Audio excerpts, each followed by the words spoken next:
구독자분들의 부의 사다리를 제공해 드리겠습니다. 안녕하세요. 부의 사다리입니다. 오늘은 삼성전자 이대로 좋을까? 라는 제목으로 강의를 하려고 합니다. 삼성전자 같은 경우에는 당연히 국민 기업이죠. 이건희 회장, 이재용 회장. 삼성전자를 한 번도 안 사봤다면 사실상 한국 사람이 아니다 라고 할 정도로 삼성전자는 사실상 국민주입니다. 그런데 우리는 삼성전자를 투자할 때 어떤 생각을 갖고 투자를 했는지 오늘 다시 한번 생각해보는 그런 계기가 됐으면 합니다. 오늘부터 목차에 대해서 먼저 이제 순서대로 설명을 드리도록 하겠습니다. 기업 개요, 산업 전망, 그리고 주주 현황, 매매 동향, 그리고 이를 바탕으로 앞으로의 투자 아이디어까지 설명드리도록 하겠습니다. 일단 삼성전자 주식수 많습니다. 67억 주. 엄청 많죠? 그렇기 때문에 당연히 소액 주주들도 많습니다. 주요 제품은 총 크게 4가지 부문입니다. TV, 모니터, 냉장고, 세탁기, 에어컨을 판매하는 CE 부문, 핸드폰, 컴퓨터, 네트워크 시스템의 사업을 하는 IM 부분, D램, 랜드 플래시, 모바일 AP를 판매하는 반도체 사업과 패널을 판매하는 DP 사업을 영위하고 있는 DS 부문, 그리고 스피커, 그리고 텔레매틱스, 콕핏과 같은 제품을 판매하는 하만 부분이 운영을 하고 있습니다. 보통 회사가 어느 섹터에서 이제 재료를 시장에서 관심을 받아서 성장하고 그리고 가격이 상승하는지는 사실은 그 회사의 매출을 보게 되면 잘 알 수 있습니다. 예를 들어서 반도체 사업이 좋다, 반도체가 호황이다, 반도체 슈퍼사이클이다 라고 하는데 반도체 판매 비중이 5% 미만이다. 가격이 올라도 다시 원래 가격으로 떨어질 가능성 매우 높습니다. 그런 관점에서 삼성전자는 백색 가전이 한 20%, 그 다음에 휴대폰 쪽 부분이 40%, 반도체 부분이 42%. 결론은 휴대폰과 반도체가 잘 돼야 삼성전자의 주가도 잘 오를 수 있는 가능성이 높아진다 라고 볼 수 있습니다. 산업 전망을 보게 되면은 사실 D램이네, 그다음에 비메모리 반도체네, 아니면 파운드리네, 이런 것들은 사실은 많은 사람들 다 뉴스를 통해서 알고 있고, 그리고 파운드리 같은 경우에는 TSMC가 업계 1위라는 것도 다 알고 있습니다. 제가 이런 이 내용들은 전자공시 시스템에 들어가면은 다 각 기업들이 공시하게끔 되어 있기 때문에 시간이 되시는 분들은 들어가서 보시면 됩니다.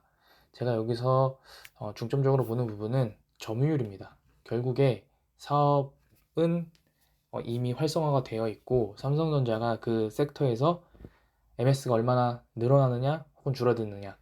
근데 지금 보게 되면 19년, 20년, 21년 반기를 봤을 때 오히려 소폭 줄었다가 다시 소폭 상승하는, 큰 관점에서는 크게 변화 없습니다. 대동소이합니다. 그렇기 때문에 반도체 산업이 호황이지 않으면 삼성전자 주가 상승에 큰 영향을 줄 수 없다. 왜냐? 점유율이 답보 상태니까. 그렇게 생각할 수 있고요. 최근에 반도체 슈퍼사이클이다라고는 했는데 그 슈퍼사이클이 인플레이션이나 공급망 차질 쪽과 좀 이게 잘못 겹치면서 사실은 SK 하이닉스나 삼성전자 같은 회사들이 많이 가격적인 측면에서 조정을 받은 것은 사실입니다.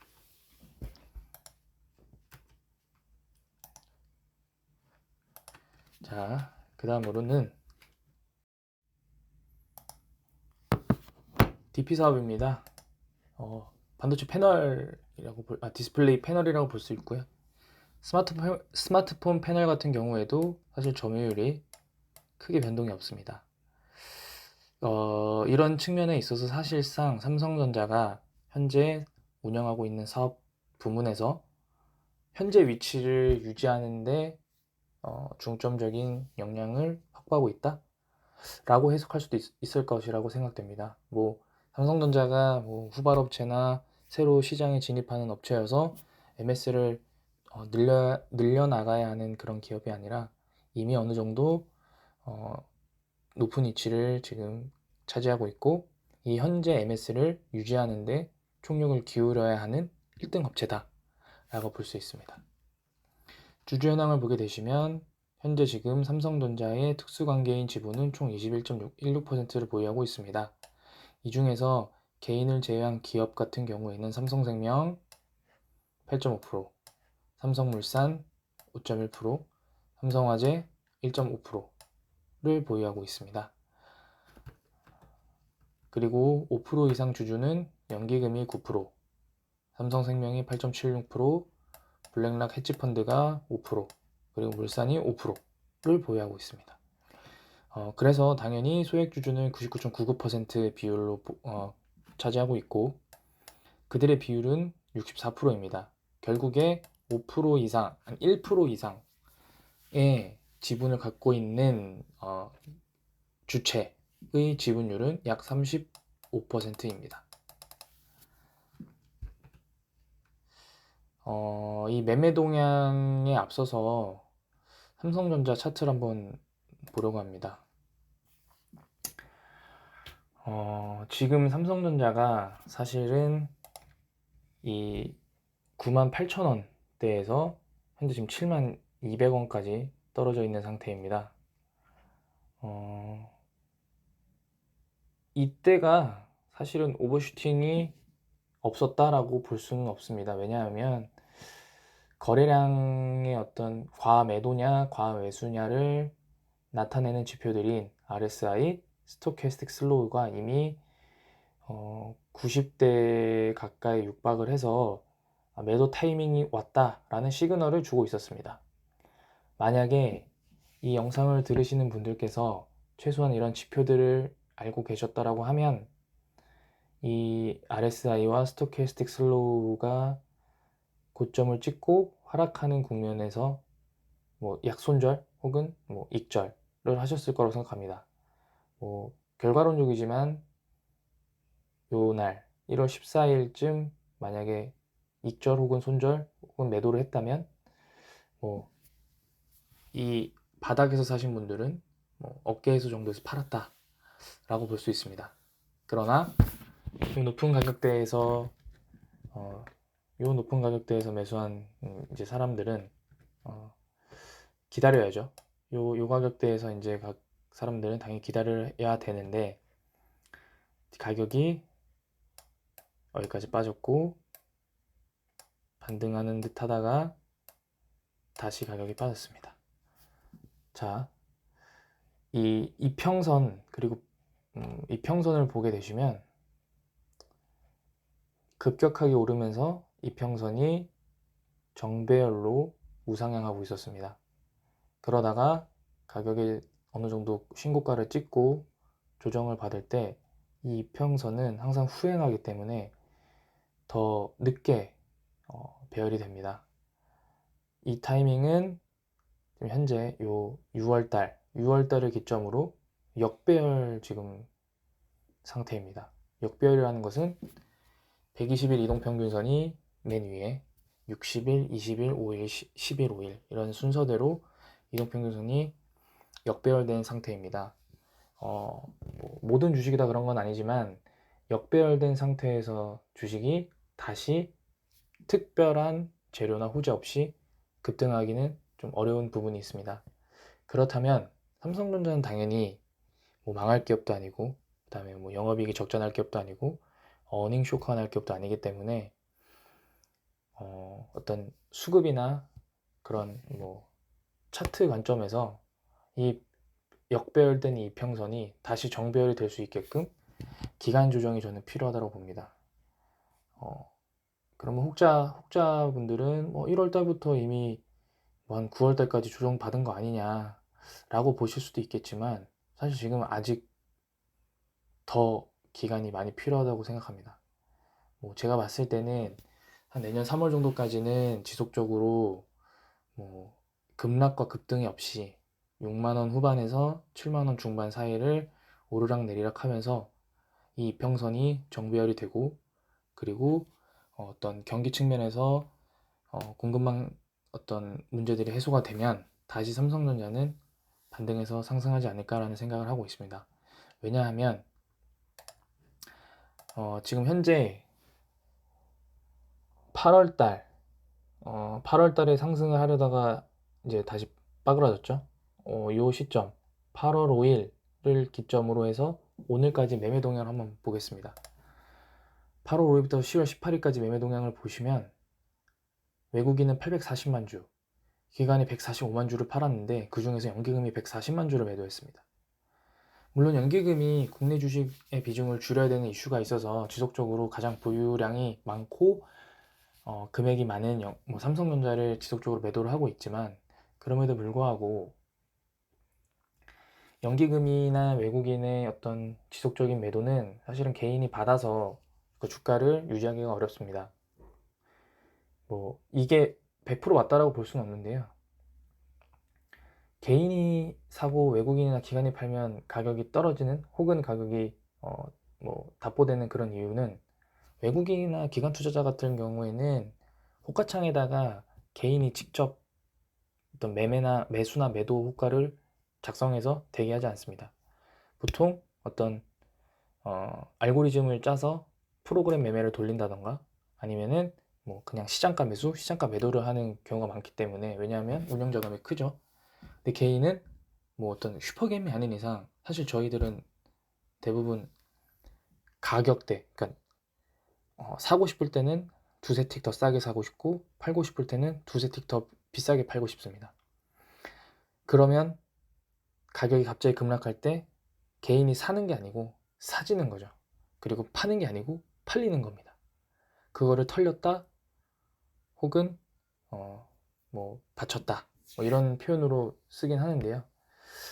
제가 봤을 때도 사실 그게 어느 정도 신빙성은 있다고 봅니다.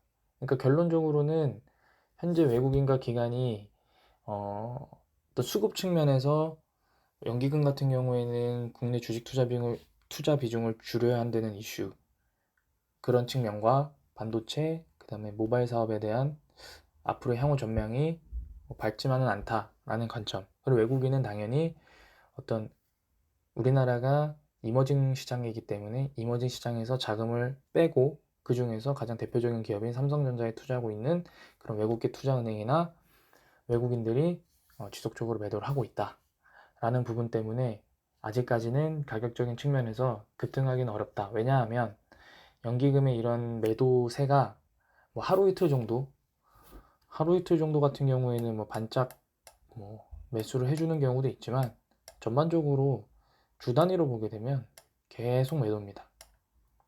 연기금이 소위 대놓고 매도를 하면 절대로 그 투자 주체들을 이길 수는 없습니다. 그렇기 때문에 삼성전자는 조금 더 시간이 필요하다라는 생각이 듭니다. 자, 그러면 이런 방금 설명드린 내용을 바탕으로 제 투자 아이디어를 한번 공유드리도록 하겠습니다. 자, 삼성전자를 배당을 받기 위해서 소위 존버한다?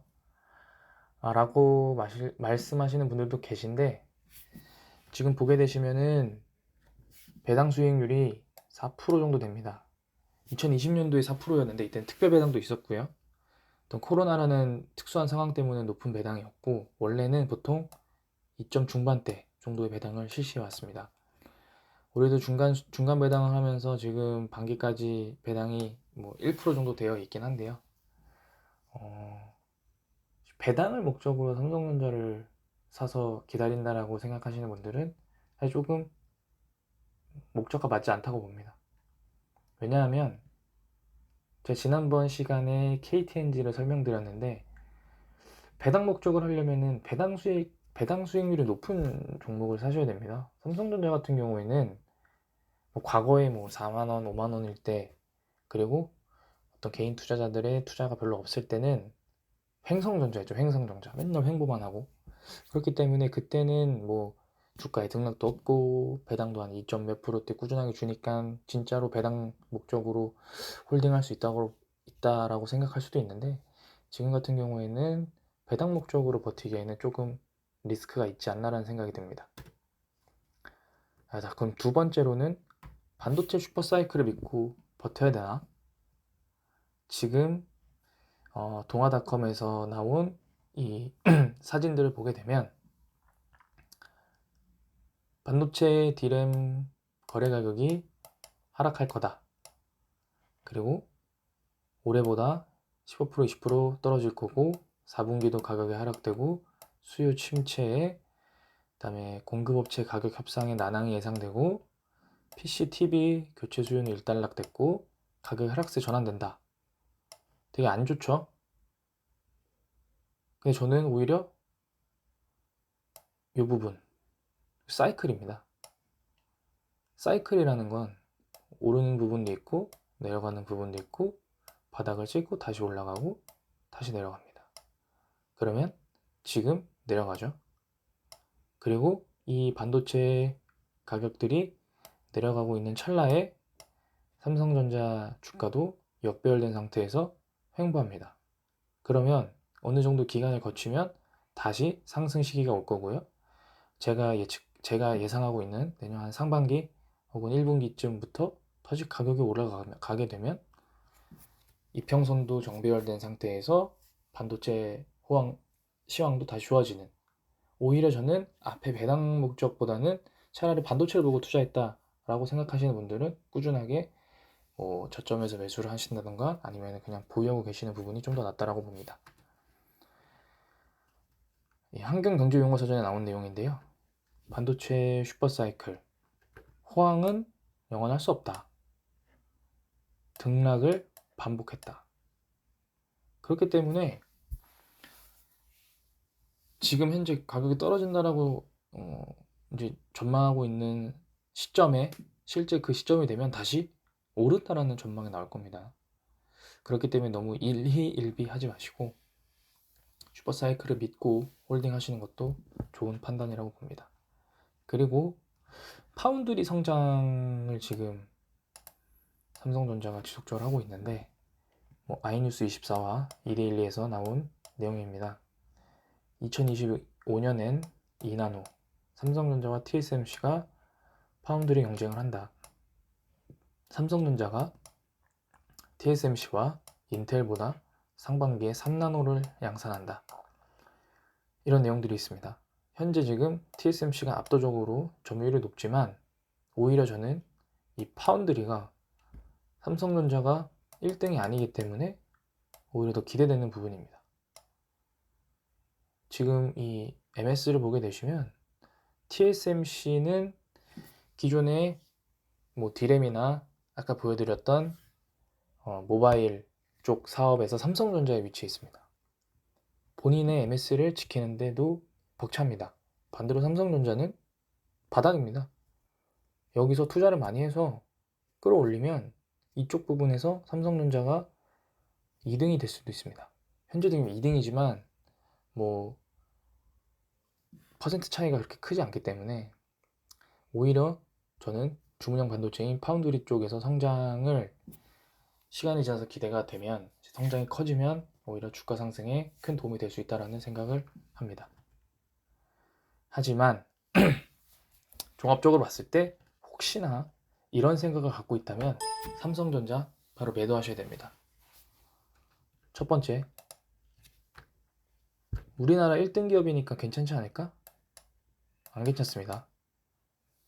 10년 전 포스코 KT 주가 보고 오세요. 절대 그렇지 않습니다. 두 번째, 그냥 막연하게 핸드폰 잘 만들고 반도체 잘 만드니까 괜찮지 않을까? 시황 그리고 업황이 있습니다. 절대 그러면 안 됩니다. 그리고 세 번째, 가격 떨어져도 배당 받으면 되지 않을까? 안 됩니다. 배당주 사세요. 그리고 나는 장투할 거니까 버틸 거야. 그러면은 주식을 사지 말았어야 됩니다. 제가 여기서 드리고 싶은 말씀은 삼성전자라는 우량 기업을 갖고 있다고 하더라도 그 보유 목적을 명확하게 하고 그 목적이 달성 혹은 실패할 때까지 기다리는 것은 좋은 선택이지만 그냥 막연한 기다림은 절대로 큰 도움이 안 된다는 얘기를 드리고 오늘의 강의를 마치도록 하겠습니다.